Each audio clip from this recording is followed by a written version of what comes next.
Bonjour et bienvenue sur Carte Design, j'espère que vous allez bien. Aujourd'hui, nous nous retrouvons pour le tirage du mois de décembre. Alors, c'est parti. Bonjour chers amis projecteurs, comment allez-vous? Aujourd'hui, pour vous, nous avons pour ce mois de décembre plusieurs choses. La première chose, c'est que on a l'impression que vous ne vous sentez pas à votre place, que vous n'avez pas fait les bons choix et que vous êtes aujourd'hui en réflexion profonde sur ce que vous voulez, ce que vous ne voulez plus. Vous avez une envie terrible de justice. Pour vous, il y a trop d'injustice dans votre vie. On a trop de jugements à votre égard. Voilà, on se permet des choses que vous ne voudriez plus avoir dans votre vie, ce qui est totalement normal. Et c'est un peu le message aujourd'hui, c'est que, vous savez le message dans l'oracle de la triade, le message du jour, c'est vraiment, pour ce mois-ci, c'est vraiment de remettre à plat et de faire les bons choix et de savoir où est-ce que vous voulez aller. Parce que là, on sent qu'il y a quand même pas mal, avec la carte du retour, il y a quand même pas mal de serpents qui se mordent la queue, c'est-à-dire de schémas répétitifs, et hop, ça revient, et hop, ça revient. Et il y a toujours, en fait, ces problèmes d'injustice, ce sentiment de ne pas se sentir à sa place, d'avoir...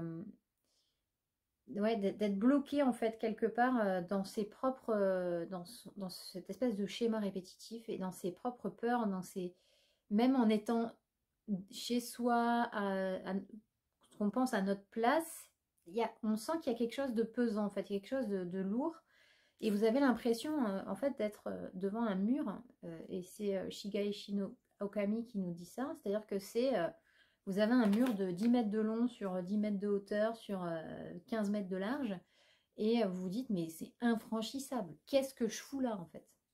Ça c'est vraiment la question, c'est qu'est-ce que je fous là? Est-ce que j'ai vraiment l'impression d'être à ma place? Est-ce que je respecte vraiment ce que je ressens? Est-ce que je fais exactement ce que je veux comme boulot?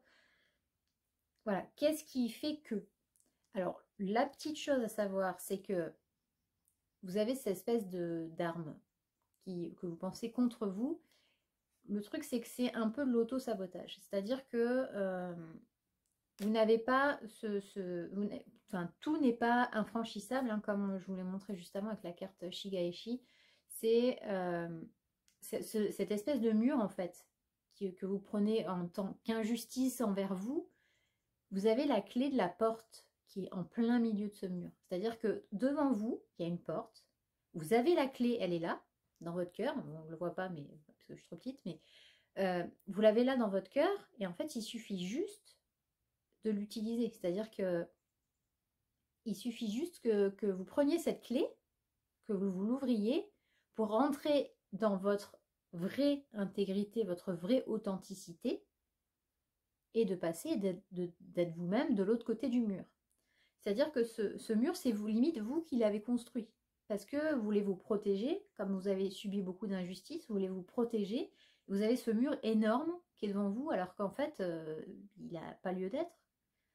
Et ce qu'il y a, c'est que vous vous sentez épuisé, parce que vous avez Oneona. Oneona, c'est la déesse qui... c'est un vampire énergétique. En gros, c'est vraiment les personnes qui rentrent dans votre intimité et qui bafouent votre intégrité. Et c'est vraiment comme ça que vous vous sentez. Vous ne vous sentez pas intègre. C'est-à-dire que vous avez l'impression qu'on vous a sali, qu'il y a eu une espèce de drainage énergétique, et on parle surtout avec Oneona d'énergie sexuelle, hein. C'est vraiment tout ce qui est l'intimité, tout ce qui est dans le couple, etc. Alors en fait, à vous demander si vous avez réellement cette intégrité. Est-ce que c'est vous qui offrez votre intégrité, ou est-ce que c'est les autres qui vous le prennent? En fait, on est entre les deux. C'est-à-dire qu'on est entre il y a eu des injustices et l'auto-sabotage. Donc, entre les deux, il faut trouver une balance. Et c'est ce que vous voulez avec la justice, hein, c'est vraiment de retrouver cette balance et d'avoir cette juste place qui est la vôtre, et d'avoir des obstacles dans nos vies. Tout le monde en a, obligatoirement, c'est comme ça, je veux dire, c'est la vie. Et vous avez ce côté où vous avez aussi, vous, de votre côté, de l'auto-sabotage. Donc, qu'est-ce qui est juste? De quoi on se débarrasse? Qu'est-ce qu'on laisse tomber, en fait? Vraiment, ça, c'est quelque chose qu'il faut sur lequel il faut réfléchir. Ce qui est super, c'est que vous avez le 2 de bâton. Et pour moi, le 2 de bâton, c'est vraiment le choix entre continuer ce que vous avez, votre vie normale. Et là, vous voyez dans sa main, il a une petite planète Terre, c'est-à-dire que vous avez la Terre entre vos mains. C'est-à-dire que vous avez le monde à vos pieds, entre guillemets, donc ce qui fait que vous avez des possibilités immenses. Et ces possibilités immenses, c'est pas juste un rêve, c'est pas inaccessible, c'est accessible, si vous le souhaitez. Vraiment parce que, en plus, vous avez le 10 de bâton, le 10 de bâton qui est en gros, les 10 bâtons, c'est ce que vous avez dans votre boîte à outils, c'est-à-dire que vous avez des capacités, comme on dit, vous avez plusieurs cordes à votre arc, mais c'est vraiment ça, c'est-à-dire que vous avez des capacités immenses. Vous avez tout ce qu'il faut. En fait, c'est comme si vous étiez un battleur, hein, c'est-à-dire la première carte du tarot, et que vous aviez tous les outils à votre disposition, et vous pouvez y aller en fait. C'est juste que y a les peurs, il y a les masques sociaux, il y a les attentes des autres, il y a vos propres attentes qui sont peut-être un peu trop hautes, et que du coup, si vous voulez mettre en place quelque chose, ça risque de bloquer. Et ce que vous vous dites, mais là, j'ai pas du tout les bons résultats. Tant pis, je laisse tomber. En fait, non. Il y a un peu de persévérance aussi. C'est-à-dire que au lieu de laisser tomber à chaque fois que vous faites un nouveau projet, c'est de décider quel est votre projet réel et de vous dire, ok, est-ce que ce projet me correspond toujours?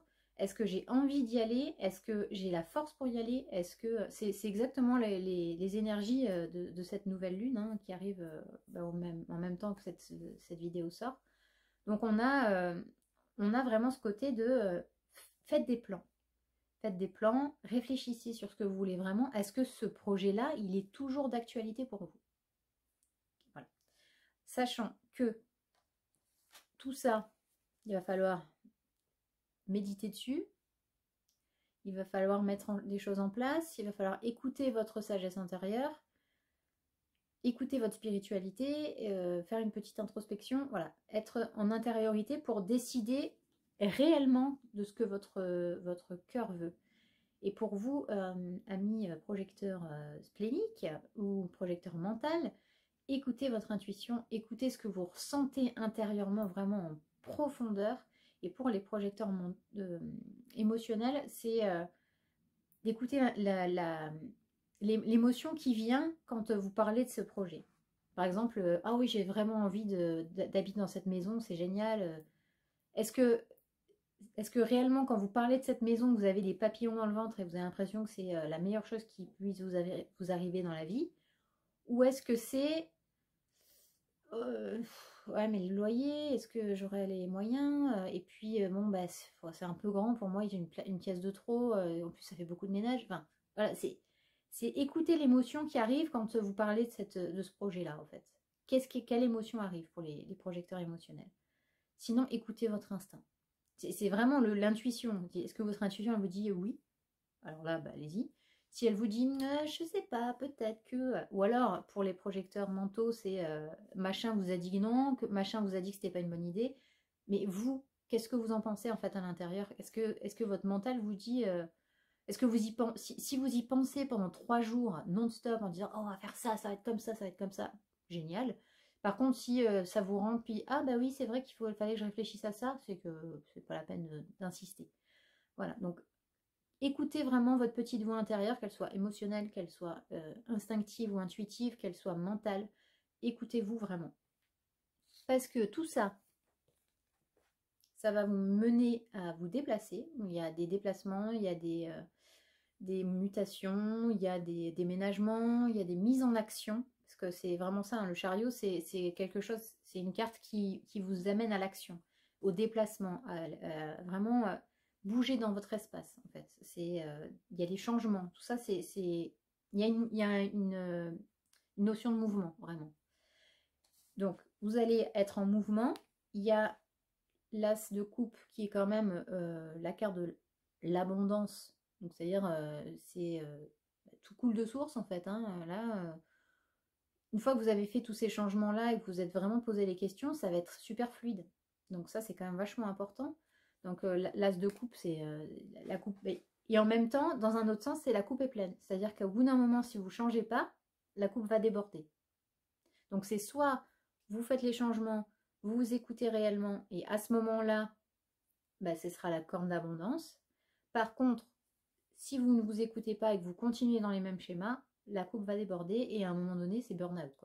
C'est burn-out, c'est stop, c'est j'en peux plus, etc. Et pour la dernière carte, vous avez une chance. Vous êtes protégé par Canon. C'est magnifique. C'est-à-dire que vous avez une protection spirituelle. Il y a vraiment, connectez-vous à votre spiritualité. Vous avez le pape aussi. Donc, c'est-à-dire toute la sagesse intérieure. Canon, c'est vraiment une déesse qui rayonne. C'est un peu comme Amaterasu. C'est vraiment deux déesses qui ont cette aura enveloppante. Il y a vraiment quelque chose de beau, d'enveloppant, qui vous soutiennent. C'est pour vous permettre de rayonner, vous permettre d'être plus heureux, d'avoir cette joie intérieure. La joie intérieure, très important, ami projecteur, très très important. Voilà pour le petit résumé de ce mois de décembre. Maintenant, nous allons passer au Yi-King. Quelle carte de Yi-King pour vous aujourd'hui, ami projecteur? Allez, allons-y. J'en ai tiré deux. Ah ben, 63 et 64. Alors, 63 et 64, c'est les deux portes en Human Design qui sont dans la tête. Alors, nous avons l'accomplissement avec la fleur de lotus. Une jolie fleur. Non, c'est pas du lotus du tout, mais tournesol, c'est bien. Hein, tournesol. Et la voie de l'accomplissement. Donc, en fait, vous êtes sur la voie de l'accomplissement. Vous allez accomplir des choses. Vous allez être en adéquation avec ce que vous voulez vraiment. Je vous lis ces deux cartes. Conserver ce que vous avez déjà accompli, c'est encore plus difficile que de se lancer dans un nouveau projet. C'est-à-dire que de conserver vos bases pour innover, pour accomplir des choses, c'est encore plus difficile de garder ses valeurs et son authenticité que de lancer un nouveau projet qui est totalement différent. Et ensuite, nous avons continué à vous améliorer et à faire le bien autour de vous. Magnifique. Alors, l'énergie féminine de l'eau se combine à l'énergie masculine du feu. Quand ce phénomène atteint son ampleur maximale, ces deux énergies peuvent aussi bien entraîner une grande réussite qu'un grand désastre. On en revient au fait que si c'est soit la coupe est pleine et c'est abondant, soit la coupe est pleine et elle déborde et vous faites le burn-out. Hein, voilà, c'est un bon résumé. Un danger se dissimule au sein de la bonne fortune et des troubles au cœur de la paix. La vigilance durant les périodes de paix est le meilleur moyen d'éviter le danger. N'oubliez jamais que le commencement suit la fin et que la fin suit le commencement. Les énergies masculines et féminines s'engendrent, la vie et la mort se suivent. On est encore sur un côté cyclique, hein. C'est-à-dire que pour chaque fin, il y a un début, mais pour chaque début, il y a une fin. Donc il y a toujours un cycle, sur le retour. Hein. Le nouveau prend la place de l'ancien. Le haut et le bas se complètent, tout comme la réussite et l'échec. C'est là le cycle de la nature et du Yi-King.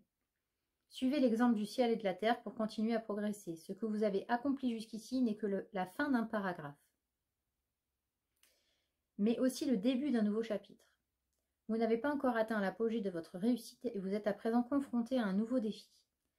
Tout comme le ciel et la terre continuent à se mouvoir pour nourrir les myriades de créatures, vous devez continuer à accomplir votre tâche. C'est le seul moyen d'atteindre le sommet. Amis projecteurs, je vous laisse méditer là-dessus, mais je trouve que c'est une très belle fin de tirage, amis projecteurs. Merci d'avoir regardé cette vidéo, j'espère qu'elle vous aura plu. N'hésitez pas à me laisser un petit commentaire pour me dire ce que vous en avez pensé, à liker la vidéo, la partager si vous le souhaitez sur vos différents réseaux sociaux et de me rejoindre sur les autres réseaux sociaux comme Facebook ou Instagram si vous le souhaitez aussi et à vous abonner. N'hésitez pas, ça sera un bonheur pour moi de partager avec vous. Sur ce, je vous souhaite un agréable week-end et on se retrouve la semaine prochaine pour le tirage de la semaine. Bye bye!